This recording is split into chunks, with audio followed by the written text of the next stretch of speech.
7, 6, 5, 4. Command engine start.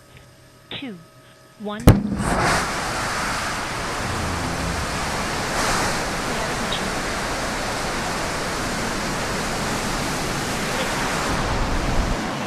has cleared the tower.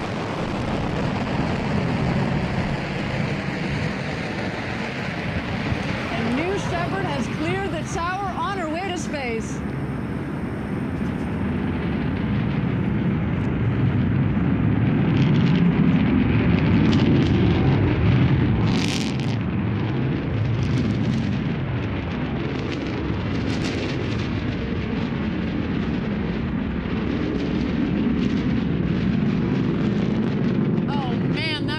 Gets me every single time as she exits the valley on the way up to space.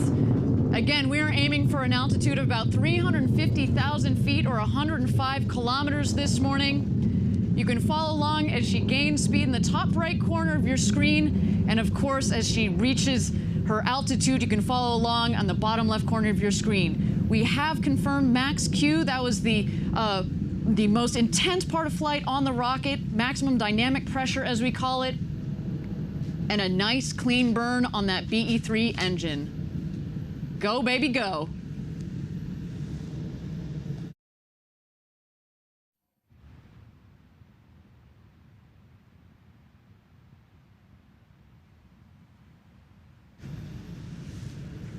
All right, next highlight on her way to space, main engine cutoff, or MECO as we call it.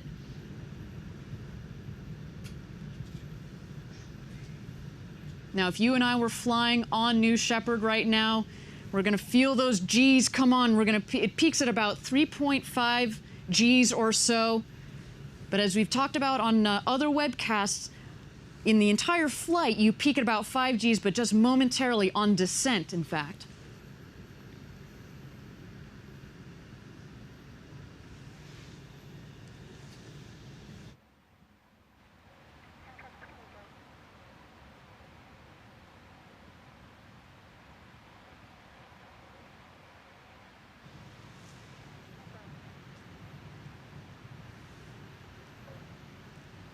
And there it is, main engine cutoff. Great job on its ascent by that BE-3 engine, a liquid oxygen, liquid hydrogen engine. Designed, tested, and proven here at Blue Origin. All right, we're looking for separation here between the capsule and the booster. And separation is confirmed.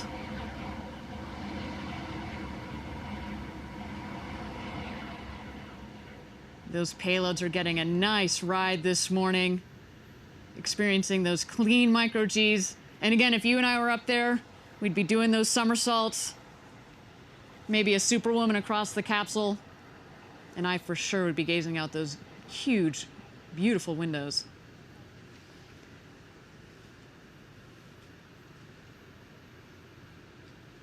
Now, as you can see from the altimeter, we're still climbing up towards space.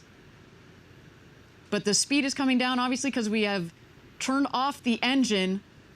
And in fact, you'll know when we hit apogee, when the speedometer on the top right corner of your screen goes to 0.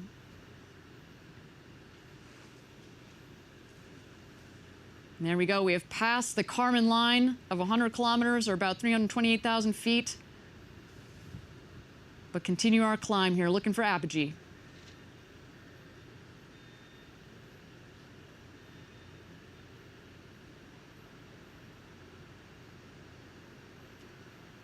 There you see the capsule on the left and the booster on the right side of your screen.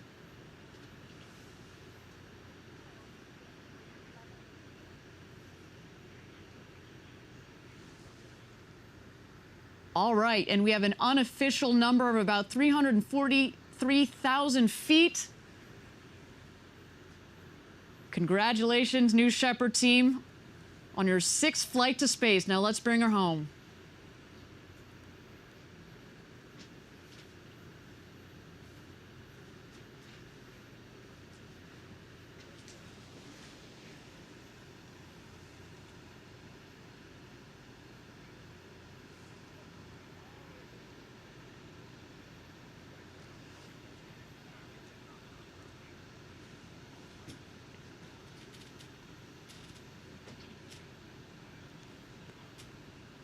All right, coming up shortly here, New Shepard is going to re-enter the atmosphere, which means, of course, that it's actually going to have air pressure for those control surfaces to push against to make sure that she guides her right. She's guided right back to the what we call our north landing pad, again, just 2 miles north of where she's taken off from.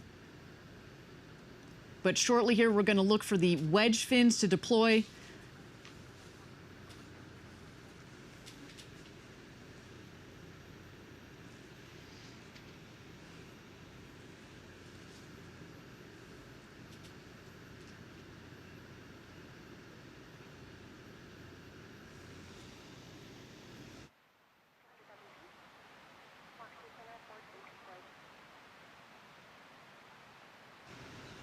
And the wedge fins are out.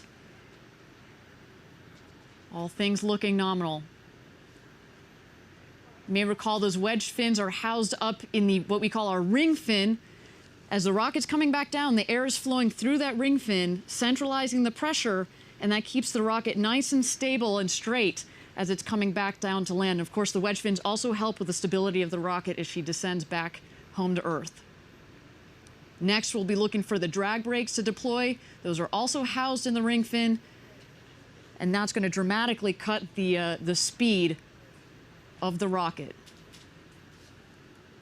They, in fact, do most of the work in cutting the speed of the rocket as she comes back into land. And again, then we will look for the firing of the BE-3 rocket, sorry, the BE-3 engine, that is, that will slow it to just 4 or 5 miles an hour and as she touches down. There are the drag brakes.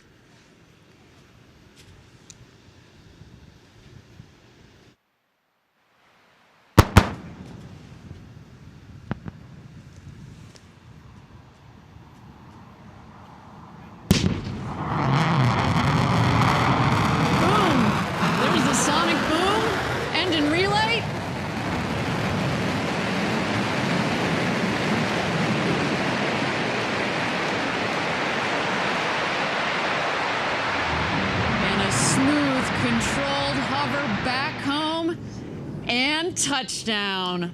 Welcome back, New Shepard. A beautiful launch to space and back. Man, to think that that is its 11th consecutive landing. It's almost like landing rockets become commonplace. I mean, it never gets old. Let me get that part straight, but man, that is exciting.